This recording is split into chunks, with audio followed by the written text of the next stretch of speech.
Hollywood recap screen presenting down of the dead. इस कहानी में एक हॉस्पिटल को दिखाया जाता है जहां पर एक डॉक्टर और एक नर्स होते हैं। उस नर्स का नाम एना होता है। डॉक्टर नर्स से एक ऐसे पेशेंट के बारे में पूछता है जिसके हाथ को किसी ने काटा होता है। एना उस पेशेंट का पता करवाने रिसेप्शन पर जाती है जहां पर उसे पता चलता है कि वो पेशेंट अब आईसीयू में एडमिट है। तब इस बात से एना काफी हैरान होती है कि सिर्फ एक काटने से वो आईसीयू में है। एना की शिफ्ट खत्म हो गई होती है और वो अपने घर के लिए निकल पड़ती है। कार में बैठकर वो कार का रेडियो ऑन कर देती है और रेडियो पर कोई इंपॉर्टेंट न्यूज चल रही होती है जिससे वो इग्नोर करके सॉन्ग लगा देती है। घर पहुंचकर एना देखती है कि उसका हस्बैंड बेड पर लेटा हुआ टीवी देख रहा है और जब वो दोनों हस्बैंड वाइफ आपस में बातें कर रहे होते हैं तभी टीवी पर इमरजेंसी न्यूज स्टार्ट हो जाती है, लेकिन उन लोगों की उस तरफ तवज्जो नहीं होती। दूसरी सुबह उनके घर का दरवाजा अपने आप ही खुल जाता है। तब एना का हस्बैंड उठकर देखता है कि वहां पर उनके नेबरहुड की एक लड़की खड़ी हुई है जो कि बुरी तरह से जख्मी है और जब वो बच्ची थोड़ा पास आती है तब वो देखता है कि उसकी हालत काफी खराब है और वो फौरन उसकी तरफ भागता है और वो एम्बुलेंस बुलाने के लिए कहता है, लेकिन तभी वो बच्ची उसी पर झपट कर उसकी गर्दन पर काट लेती है, उसके मांस को गर्दन से अलग कर देती है।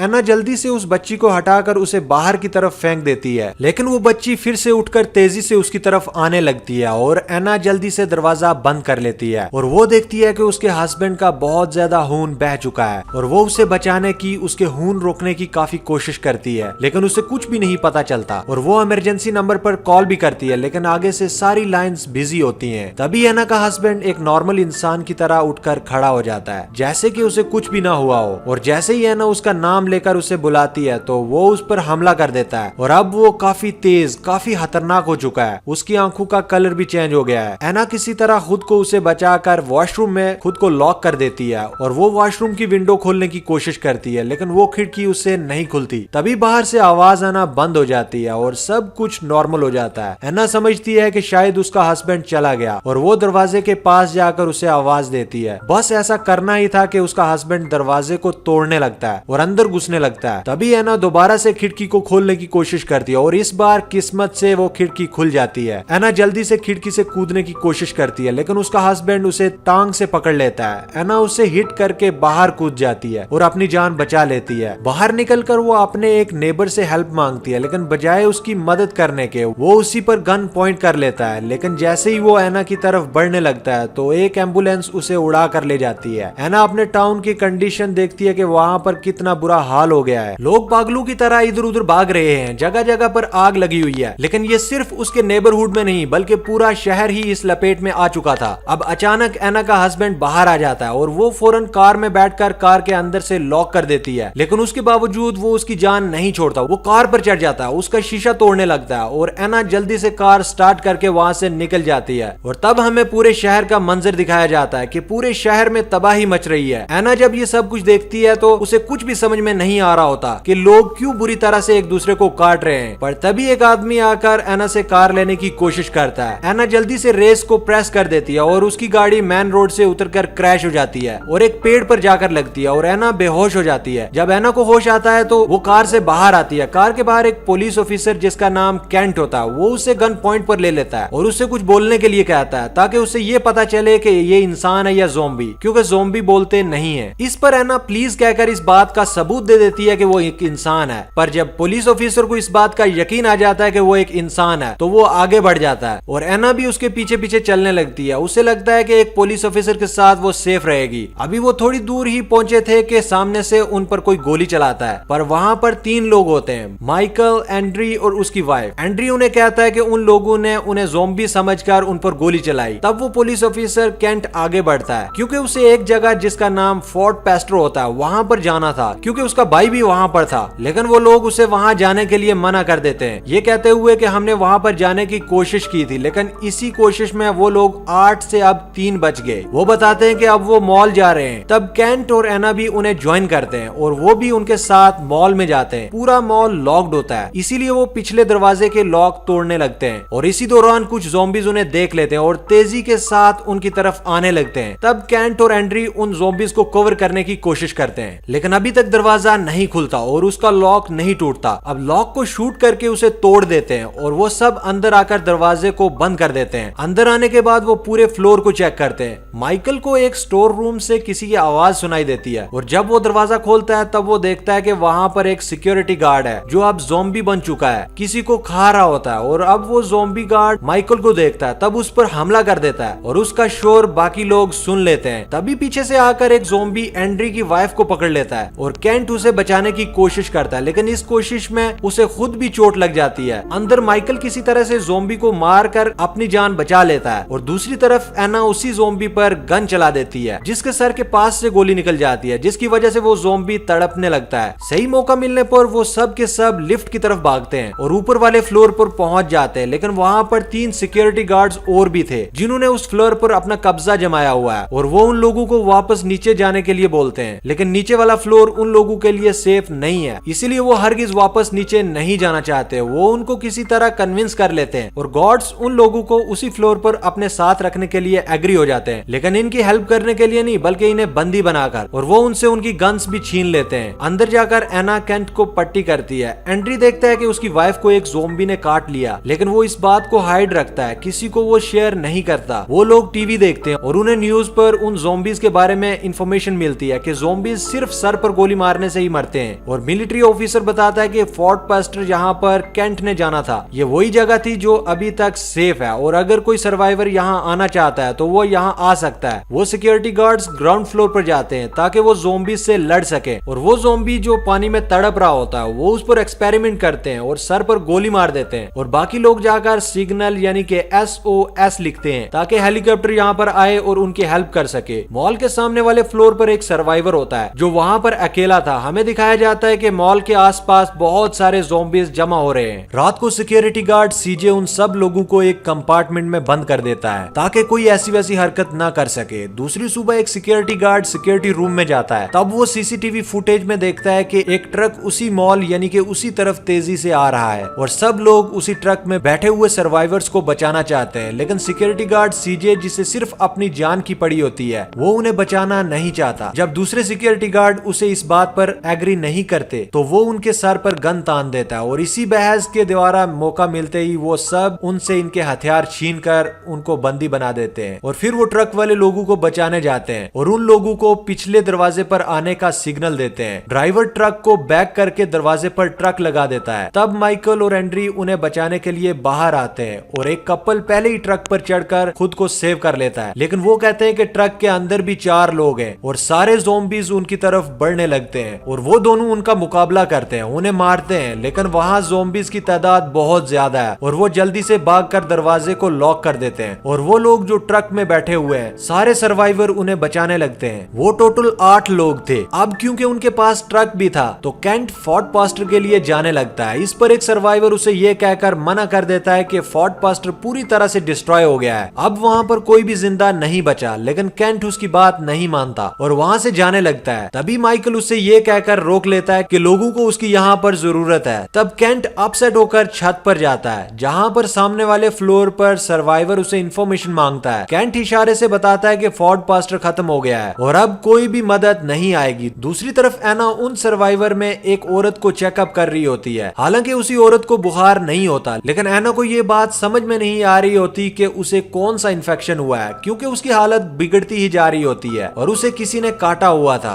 एना दूसरे सर्वाइवर का भी चेकअप करती है और उसे भी किसी ने काटा हुआ है और तभी उस औरत की हालत खराब हो जाती है और वो मर जाती है। अभी वो सब लोग सिचुएशन को समझ ही नहीं पाए थे कि वो दोबारा उठ जाती है, एना की तरफ झपटने लगती है। एना एक सरिया उठाकर उसकी आंख में घुसा देती है और उसी से वो मर जाती है। अब ये सब लोग आपस में डिस्कशन करने लगते हैं और एना उन्हें बताती है कि ये एक ज़ॉम्बी वायरस है जो काटने से फैलता है और वो उसी मेल सर्वाइवर के बारे में बताती है कि उसे भी ज़ॉम्बी ने काटा हुआ है और वो भी अनकरीब ज़ॉम्बी बन जाएगा। ये सुनकर एंड्री काफी हैरान हो जाता है क्योंकि उसकी वाइफ को भी ज़ॉम्बी ने काटा हुआ था और वो चुपके से उसके पास चला जाता है। तब माइकल कहता है कि हमें उस मेल सर्वाइवर को मार डालना चाहिए वरना हम में से कोई भी नहीं बचेगा और वो गन लेकर उससे मारने के लिए जाता है। एना जाकर उसी आदमी को बताती है कि माइकल उसे मारने आया है, लेकिन वो उसकी बात का मजाक उड़ाता है। माइकल आकर उसे कहता है कि वो सब के लिए खतरा है, उसे मरना होगा क्योंकि वो इन्फेक्टेड है। ये बात सुनकर वो मरने के लिए तैयार हो जाता है। एंड्री अपनी वाइफ के पास जाता है और उसे इस बारे में कुछ नहीं बताता, बल्कि ये कहता है कि उसका जख्म अब ठीक हो रहा है। निकोल अपने फादर को गुड बाय कहती है। केंट उस पर नजर रख रहा होता है क्योंकि वो उसके ज़ॉम्बी बनने का इंतजार कर रहा है। अब जैसे ही निकोल का बाप ज़ॉम्बी बनता है वो मौका देखकर उसे उसे शूट कर देता है। अब वो सब लोग खुशी खुशी अपनी जिंदगी गुजारने लगते हैं क्योंकि वहाँ पर किसी भी चीज की कोई कमी नहीं होती। एंड्री ने अपनी वाइफ से किसी को भी मिलने नहीं दिया और केंट और सामने वाले सर्वाइवर के बीच में बोर्ड नोट के जरिए बातचीत होती रहती है और वो सब लोग काफी इंजॉय कर रहे थे। लेकिन टाइम गुजरने के साथ साथ मॉल के बाहर ज़ॉम्बीज़ की तादाद भी बढ़ जाती है। एक दिन वहाँ बैठकर सब लोग डिनर कर रहे थे और तभी लाइट चली जाती है और हर तरफ अंधेरा छा जाता है। तब केंट, माइकल, सीजे और बाकी सिक्योरिटी गार्ड बेसमेंट में जनरेटर को ऑन करने के लिए जाते हैं। वहाँ पर उन्हें कुछ आवाजें सुनाई देती है और वहाँ पर किसी के होने का एहसास होता है और अचानक से उनके सामने एक कुत्ता आ जाता है जिसे देखकर वो रिलैक्स हो जाते हैं। तभी अचानक से एक ज़ॉम्बी आकर सिक्योरिटी गार्ड पर लिपट जाता है और उसे काट लेता है। उस गार्ड के चीखने चिल्लाने की वजह से बाकी ज़ॉम्बीज़ भी वहाँ पर आ जाते हैं और वो लोग जान बचाने के लिए वहाँ से भागने लगते हैं। सिक्योरिटी गार्ड को वहाँ से नहीं बचा पाते और सारे ज़ॉम्बीज़ मिलकर उसे खा लेते हैं। वो लोग गेट के पीछे खुद को लॉक कर देते हैं और उन ज़ॉम्बीज़ को मारने लगते हैं। इनकी गोलियां भी खत्म हो रही होती हैं। तभी माइकल उन ज़ॉम्बीज़ पर पेट्रोल छिड़क देता है और वहाँ पर आग लगा देता है जिससे सारे ज़ॉम्बीज़ जलने लगते हैं और यहाँ पर ज़ॉम्बीज़ से इनकी जान बच जाती है। एंड्री की वाइफ की डिलीवरी का टाइम होता है और एंड्री ने उसे चारों तरफ से बांधा हुआ होता है। उसकी वाइफ की आखिरी सांसें चल रही होती हैं और देखते ही देखते वो मर जाती है और तभी वो दोबारा से जिंदा हो जाती है जो कि अब एक ज़ॉम्बी बन गई है। अब क्योंकि वो जिंदा थी और वो एक बच्ची को पैदा करती है तभी एंड्री उसका मुंह बंद कर देता है ताकि उसका शोर सुनकर कोई यहाँ ना आ जाए। तभी एक सर्वाइवर लेडी उसी रूम में आती है और जब वो एंड्री की वाइफ को देखती है तो वो अपनी गन निकालती है और एंड्री से कहती है कि वो उसकी वाइफ को मारेगी, वो उसकी फैमिली से दूर रहे। लेकिन वो लेडी उसकी वाइफ को शूट कर देती है और बदले में एंड्री उसी लेडी को शूट कर देता है। मरते मरते वो लेडी एंड्री पर भी गोली चला देती है और वो भी मर जाती है। बाकी सब साथी वहाँ आ जाते हैं और वो देखते हैं कि वो सब मर चुके हैं लेकिन वो बच्ची अभी जिंदा है। एना उसके चेहरे से कपड़ा हटाती है तो वो देखती है कि वो बच्ची ज़ॉम्बी है और एना उससे भी मार डालती है। ये देखकर वो सब लोग आपस में डिस्कस करते हैं कि वो ज़ॉम्बीज़ के शिकार में आकर ऐसे हरगिज नहीं मरेंगे। माइकल उन्हें बताता है कि उसे बेसमेंट में 2 बसेस देखी थी और वो उसमें बैठकर यहाँ से भाग सकते हैं। तब एक सर्वाइवर कहता है कि उसके बाद वो उसकी बोट में जाएंगे और वहाँ से वो भाग जाएंगे। ना चाहते हुए भी सब लोगों को इस प्लान पर एग्री होना पड़ता है और वो डिसाइड करते हैं कि बोट से जाने के बाद वो एक ऐसी जगह पर जाएंगे जहाँ पर कोई भी आबादी नहीं होगी। वो लोग उसी जगह पर अपनी सेफ्टी के लिए पूरा इंतजाम करते हैं क्योंकि वहाँ पर किसी चीज की कोई कमी नहीं होनी चाहिए। केंट सामने वाले सर्वाइवर को बताना चाहता है कि सिर्फ 5 दिन रह गए हैं और वो सर्वाइवर कहता है कि वो भूखा है और उसकी हालत देखकर ऐसा नहीं लग रहा होता कि वो 5 दिन तक बगैर खाने के वो जिंदा रहे। वो डॉग के ऊपर खाने का सामान और एक वॉकी टॉकी लगाकर रस्सी से नीचे उतार देते हैं और सामने वाला सर्वाइवर विसल बजाकर उस डॉग को अपने तरफ बुला लेता है और एक छोटे से दरवाजे से उसे अंदर ले लेते हैं। लेकिन उसी के साथ वो बहुत सारे ज़ॉम्बीज़ भी उसी दरवाजे के जरिए अंदर चले जाते हैं। वो वॉकी टॉकी जिससे सर्वाइवर से कांटेक्ट करते हैं जिस पर उन्हें पता चलता है कि उसे भी उन ज़ॉम्बीज़ ने काट लिया है। फिर तभी उन्हें ट्रक की आवाज आती है और उस ट्रक में निकोल होती है। वो सामने वाले सर्वाइवर की दुकान पर जाती है उसी डॉग को बचाने के लिए। उन लोगों को वही सर्वाइवर नजर आता है जो कि अब ज़ॉम्बी बन गया है और वो निकोल को वहाँ से निकलने के लिए कहते हैं और ये कहते हैं कि वो वहाँ पर छुप जाए। तभी वो लोग गटर के जरिए उन्हें बचाने के लिए जाने का प्लान बनाते हैं और एक सर्वाइवर को दरवाजे पर खड़ा होने को कहते हैं ताकि जब वो वापस आए तो दरवाजा खुला हो। गटर के जरिए वो सब लोग दुकान के बाहर तक आ जाते हैं। लेकिन जब लास्ट वाला सर्वाइवर आने लगता है तभी गटर के ढक्कन की आवाज से वो ज़ॉम्बीज़ उन्हें देख लेते हैं और उनकी तरफ बढ़ने लगते हैं और वो लोग ज़ॉम्बीज़ का मुकाबला करके वो शॉप के अंदर चले जाते हैं और वहाँ पर उन्हें वही सर्वाइवर मिलता है जो इस शॉप का ओनर था और अब वो ज़ॉम्बी बन गया है और केंट उसे सॉरी कहते हुए शूट कर देता है। फिर वो निकोल को देखते हैं कि वो बिल्कुल सही सलामत है। फिर वो लोग वहाँ से अपने लिए बहुत सारे हथियार इकट्ठे करते हैं और तभी सीजे एक प्लान बनाता है। वो एक गैस सिलेंडर बाहर फेंकता है और उसी सिलेंडर को शूट कर देता है जिससे बहुत बड़ा ब्लास्ट होने की वजह से ज़ॉम्बीज़ मर जाते हैं और वो सब गटर की तरफ भागते हैं। सबसे आखिर में सीजे रह जाता है और फिर वो भी गटर में आ जाता है। वहाँ एक सर्वाइवर भी बचता है और ज़ॉम्बीज़ से बचते हुए वो गटर में जा गिरता है जिससे उसकी टांग की हड्डी टूट जाती है। सीजे उसे बचाने की कोशिश करता है लेकिन वो नहीं बच पाता और वहाँ पर बहुत सारे ज़ॉम्बीज़ आ जाते हैं। वो सब लोग किसी तरह दरवाजे पर आ जाते हैं और देखते हैं कि वहाँ पर वो सर्वाइवर नहीं होता जिससे वो छोड़कर गए थे और दरवाजा भी लॉक्ड है और तभी वहाँ पर ज़ॉम्बीज़ भी आ जाते हैं जिनकी तादाद बहुत ज्यादा थी और अब वो समझ गए थे कि उनकी मौत उनके सामने है। तभी एना आकर दरवाजा खोल लेती है। फिर वो सभी लिफ्ट की तरफ भागते हैं और बेसमेंट में चले जाते हैं और वो लोग जल्दी से बस में बैठकर वहाँ वहाँ से निकलने लगते हैं। बाहर लाखों की तादाद में ज़ॉम्बीज होते हैं जो इनके चारों तरफ से घेर लेते हैं। वो लोग उन ज़ॉम्बीज के बीच में फंस चुके हैं। ज़ॉम्बीज उनकी बसेस को पलटने लगते हैं और वो उन्हें गोलियों से मारने लगते हैं। तभी सीजे एक गैस सिलेंडर जलाकर ज़ॉम्बीज की तरफ फेंकता है और मौका मिलने पर बिल्कुल ठीक वक्त पर वो सिलेंडर को शूट कर देता है और वहाँ बहुत बड़ा ब्लास्ट होने की वजह से काफी ज़ॉम्बीज मर जाते हैं और उनका रास्ता साफ हो जाता है और वो लोग वहाँ से निकल जाते हैं। केंट देखता है कि उसकी बस के पीछे एक ज़ॉम्बी लटका हुआ है। तभी एक सर्वाइवर उसे मारने की कोशिश करता है। अचानक से बस जब टर्न लेती है जिसकी वजह से सर्वाइवर का बैलेंस खराब हो जाता है और वो सीधा जाकर एक फीमेल सर्वाइवर के ऊपर गिरता है और चैन की वजह से वो औरत कट जाती है और वो आदमी खुद भी कट जाता है और उनकी बस भी पलट जाती है। तब सीजे देखता है कि दूसरी बस पीछे नहीं है और वो अपनी बस को पीछे की तरफ वापस करते हैं। अब वो सर्वाइवर जो सेल्फिश था बगैर किसी की हेल्प के बाहर आ जाता है, लेकिन बाहर अकेले वो ज्यादा देर तक जिंदा नहीं रहता। एक ज़ॉम्बी उस पर झपट कर उसे मार डालता है। वो लोग दूसरी बस की तरफ जाने लगते हैं, लेकिन जब एना जाने लगती है तब वही सेल्फिश सर्वाइवर जो अभी ज़ॉम्बी बन चुका है और एना उसे शूट कर देती है। गोली की आवाज सुनकर बाकी ज़ॉम्बीज भी वहाँ पर आ जाते हैं। मौके का फायदा उठाकर एना उसकी पॉकेट से बोट की चाबी ले लेती है और बाकी सर्वाइवर उसे बचाने की कोशिश करते हैं। चाबी लेकर वो बस की तरफ भागती है और सारे ज़ॉम्बीज उसके पीछे आ जाते हैं। माइकल किसी तरह उसे बचाकर बस के अंदर खींच लेता है और सीजे दरवाजा बंद कर देता है और फिर वो लोग बोट के पास पहुंच जाते हैं। सब लोग उतरकर बोट की तरफ जाने लगते हैं, लेकिन सबसे आखिर सीजे रह जाता है जो कि वहीं फंस जाता है और वो उन सब की जान बचाने के लिए ज़ॉम्बीज को कवर करता है। लेकिन थोड़ी ही देर में सारे ज़ॉम्बीज उसे पकड़ लेते हैं और वो उन लोगों के लिए अपनी जान गंवा देता है। उसके सामने कोई भी रास्ता नहीं होता तो वो एक गैस सिलेंडर को शूट करके उन ज़ॉम्बीज के साथ खुद की भी जान दे देता है। वो सभी बोट पर चढ़ जाते हैं, लेकिन माइकल उनके साथ नहीं जाता और अफसोस की बात ये होती है कि उसको भी ज़ॉम्बीज ने काट लिया है। वो बोट के जरिए उन सबको बेच देता है और वो लोगों को जाते हुए वहाँ से देखता है। एना इस बात से खुश नहीं होती क्योंकि वो उसे वहाँ पर छोड़ना नहीं चाहती। वो उसकी हेल्प करना चाहती थी क्योंकि उसने बहुत सारे लोगों की जान बचाई थी। माइकल को अपनी जिंदगी से सेक्रीफाइस नहीं करवाना चाहती थी।